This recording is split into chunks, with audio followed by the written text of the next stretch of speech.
Si tu m'as donné ta vie, je te donne la mienne. Dans le froid de la nuit, mon cœur t'appartient. Et quand la tristesse arrive, je sais tu es là, toujours près de moi.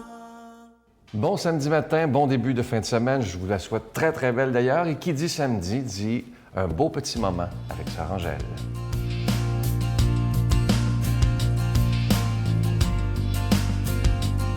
Bonjour et bon samedi à tout le monde. Je suis contente d'être là avec vous encore aujourd'hui. Je me demande toujours pourquoi que tous les samedis, on mentionne et on fête la Sainte Vierge. On dit samedi, c'est toujours... Et je constate, j'ai bien regardé ça et je trouve ça bien. Ça veut dire que la maman, tous les samedis, a sa place pour qu'on puisse prier. Et Marie, elle a un grand rôle dans la vie qu'elle nous donne. C'est d'être humble, d'être simple, d'être des mamans vraiment présentes aux enfants. Et vous voyez comme même le samedi amène le dimanche. Nous avons le dimanche justement. Vous savez, je voudrais vous donner tout simplement, on commence au mois d'août, et je vois qu'on a dans ça, j'ai vécu des choses que je ne peux pas pas arrêter et pas vous le transmettre. Savez-vous, j'ai été au lac Mégantic et j'ai tout reçu la souffrance de tous et de chacun. Je vais vous dire que ça fait un mois de tout cela et quelques jours et ça m'a complètement habité, ça m'a vraiment affectée parce que je me suis rejointe à chacun de vous. Et je vous dis vraiment bon courage, ayez beaucoup d'espérance, beaucoup d'amour, nous sommes tous avec vous. Voyez-vous, la prière, c'est une chose qui donne beaucoup d'espérance, nous donne beaucoup de force. C'est pour ça qu'on a mis quand même le bréviaire. Le bréviaire quotidien, c'est la parole du chaque jour. C'est la souffrance qui des fois nous arrive et on a de la misère à franchir. Et quand on regarde, vous savez, le pain, maman disait toujours, c'est un pain, c'est la vie, mais aussi c'est la souffrance. Et parfois, ça nous arrive comme ça, sans s'attendre, sans penser que c'est notre dernier jour. Mais je sens votre force, je sens votre amour, je sens votre soutien. Et quand on se soutient, et parfois ça ouvre des routes tellement grandes qu'il y a beaucoup de monde qui disait on ne se parlait pas, mais aujourd'hui, on a un événement qui nous unit tous et on se tient pour ne pas lâcher. Alors moi, je me joins à tous les membres de la Victoire de l'amour et tous les matins de Dieu pour être avec vous dans cette circonstance pénible. Mais croyez-moi bien, on est avec vous et je demande au Seigneur et à Marie de vous bénir de tout mon cœur, de tout mon esprit et de tout mon amour. Notre Père qui es aux cieux, que ton nom soit sanctifié, que ton règne vienne, que ta volonté soit faite sur la terre comme au ciel. Donne-nous aujourd'hui notre pain de ce jour. Pardonne-nous nos offenses, comme nous pardonnons aussi à ceux qui nous ont offensés. Et ne nous soumets pas à la tentation, mais délivre-nous du mal. Car c'est à toi qu'appartiennent le règne, la puissance et la gloire pour les siècles des siècles. Amen. Je suis tellement content de vous parler de ce beau cadeau du mois. Ça fait je pense, des années que beaucoup de gens nous demandent est-ce qu'on pourrait un jour avoir comme cadeau du mois un beau crucifix, une croix murale qu'on peut mettre à la maison, dans une chambre, n'importe où. Et on a attendu que je le voulais un peu spécial. Et là, on l'a enfin trouvé. Il s'agit, vous la voyez présentement à l'écran, ce beau crucifix de la Trinité. Donc, il est plaqué argent et or. Et on y voit évidemment Jésus, on y voit la colombe qui représente l'Esprit Saint. Et tout au-dessus, on voit cette image de Dieu qui est Père. Alors, le beau crucifix crucifix de la Trinité. Je vous rappelle qu'il est déjà béni. Ça se donne aussi très, très bien en cadeau. Je vous rappelle qu'avec un don de 25 vous en recevez un et avec un don de 40 vous en recevez deux. Je veux vous remercier de tout cœur de nous aider à continuer de proclamer la parole de Dieu par la télévision, par Internet, par tous ces moyens modernes, comme le pape François le demande aussi présentement. Alors, je vous donne l'adresse, la Victoire de l'amour, casier postal 120, succursale Boucherville à Boucherville, le J4B 5E6, je vous la redonne, la Victoire de l'amour, casier postal 120, succursale Boucherville à Boucherville, le J4B 5E6. Également par téléphone, par carte de crédit, du lundi au jeudi, de 8h30 à 16h30, dans le 514-523-4433, 523-4433 ou sans frais, le 1-888-811-9291, 1-888-811-9291 et aussi sur notre site Internet, le www.lavictoiredelamour.org. Alors, je vous rappelle ce beau crucifix, cette croix murale qu'on peut mettre un peu partout dans la maison. Je vous rappelle qu'il est plaqué argent et or et il s'appelle le crucifix de la Sainte Trinité.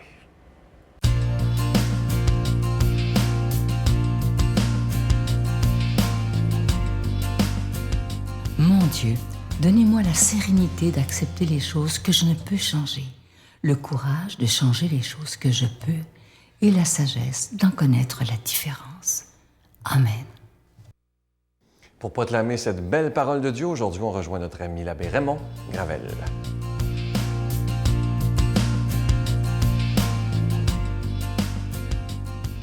Bonjour, aujourd'hui l'Évangile est de Saint Jean. Quelques jours avant la Pâque, Jésus disait à ses disciples, « Amen, amen, je vous le dis, si le grain de blé tombé en terre ne meurt pas, il reste seul. Mais s'il meurt, il donne beaucoup de fruits. Celui qui aime sa vie la perd, celui qui s'en détache en ce monde la garde pour la vie éternelle. Si quelqu'un veut me servir, qu'il me suive, et là où je suis, là aussi sera mon serviteur. Si quelqu'un me sert, mon Père l'honorera. » Quel beau texte de Saint Jean. C'est sûr qu'en plein été, entendre une sorte de parabole comme celle-là, ça peut nous poser question. Vous savez, c'est un texte qu'on utilise souvent dans des funérailles. Et pourquoi? Tout simplement parce que l'image du grain de blé qui meurt, c'est une image qui est très percutante encore aujourd'hui. On a tous déjà vu un petit grain de blé ou un grain de semence. C'est tout petit, mais il y a plein de vie dans ça. Mais pour que la vie de ce grain puisse se manifester, il faut que le grain meure. Si vous laissez un grain de semence dans son enveloppe, il va rester grain de semence pendant des siècles. Mais pour que le grain produise son fruit, il faut le mettre en terre, à la noirceur, au froid, à l'humidité. Et une fois que le grain va mourir, il va germer, puis il va devenir une plante, une gerbe de blé ou encore un arbre, dépendamment de la semence. Mais tout est dans ce petit grain-là. Et l'image que Jésus utilise pour parler de la résurrection, c'est un peu l'image de ce grain qui se transforme et qui se multiplie. Alors, dans des funérailles, moi, je dis souvent aux gens, vous savez, la mort, c'est toujours difficile. Si on continue le texte un peu plus loin, Jésus dit, « Je suis bouleversé. » Lorsqu'il a appris qu'il était pour mourir, il était bouleversé. Et là, il a dit, « Est-ce que je dois renoncer à ma mort? » Mais non, c'est parce que c'est pour cela que je suis parvenu jusqu'ici. C'est ce que le texte dit. La mort, c'est un passage obligé qui fait renaître à la vie. Et ce passage obligé, il est pour tout le monde. On ne peut pas passer par-dessus. On voudrait parfois, vous savez, il y a une chanson qui disait au Québec, tout le monde va aller au ciel, mais personne ne veut mourir.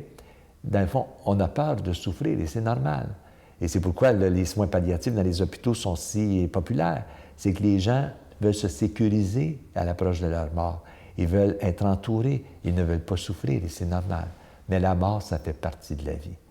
Mais l'image du grain de blé, ça dit par ailleurs que la vie est plus forte que la mort. Et on le voit très bien au printemps. Lorsque le printemps arrive, encore cette année, moi je voyais l'hiver qui se terminait, puis ça a été long cette année, ça finissait plus. On avait l'impression que les arbres étaient morts, qu'il n'y avait pas de végétation. On avait l'impression que la mort avait pris le dessus sur la vie. Mais non. Aussitôt que le soleil a dardé de ses rayons, aussitôt que la neige est partie et que la chaleur est arrivée, on a vu les bourgeons éclater, on a vu les feuilles sortir, on a vu les fleurs. Et c'est beau de voir la vie qui surgit de partout. Ça dit que la mort n'a pas le dernier mot sur la vie. Mais on n'en a aucune certitude. on vit dans l'espérance. Vous savez, c'est Doris Lucier qui disait « Ma foi, là, elle n'est jamais une certitude. Je ne dis pas « je sais », je dis « je crois ». Et le verbe « croire » va avec le verbe « espérer ». On espère que la vie se continue au-delà de la mort. Et on l'espère tellement qu'on le croit. Et c'est ça qui fait que les chrétiens, depuis 2000 ans, continuent de vivre dans leur foi, continuent d'espérer et de croire que la mort n'a pas le dernier mot sur la vie. Alors, ce texte de l'Évangile, je trouve extraordinaire. Et ça parle toujours de cette semence-là qui est le Christ. Et ce semeur aussi qui est le Christ. Et nous sommes appelés à devenir semeurs et semences. Semences pour redevenir vivants après les passages douloureux que nous vivons.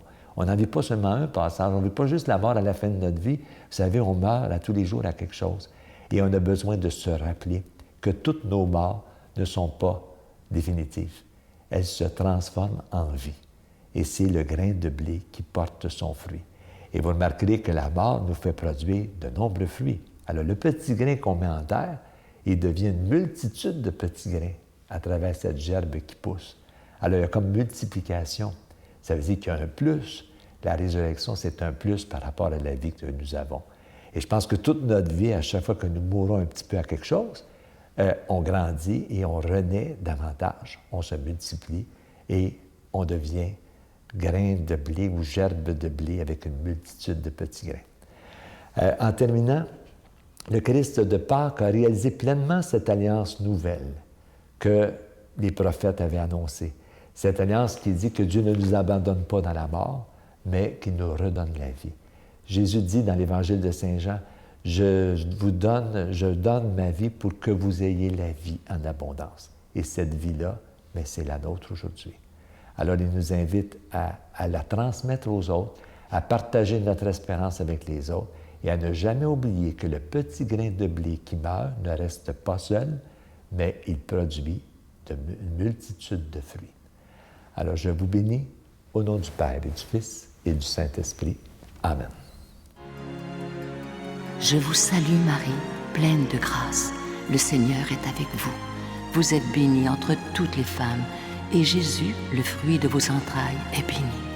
Sainte Marie, Mère de Dieu, priez pour nous pauvres pécheurs, maintenant et à l'heure de notre mort.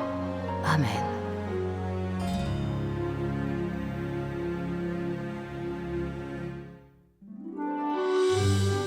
La Victoire de l'amour vous invite à vivre un pèlerinage en Italie à la rencontre de Saint François d'Assise et du pape François, en compagnie de l'abbé Robert Lemire et de Sylvain Charon. Nous visiterons Assise, Florence, Cassia, Orvieto et Rome. Nous assisterons aussi à une audience générale en compagnie du pape François au Vatican, du 25 mai au 5 juin 2014. Informations et réservations, voyage intermission au 514-288-6077. Sans frais, 1-800-465-3255. J'ai le privilège d'aller à Rome et à Assise, vivre une expérience incroyable avec Saint François et le pape François aussi. Donc, venez avec nous, vous allez voir, vous allez découvrir des choses extraordinaires. Venez!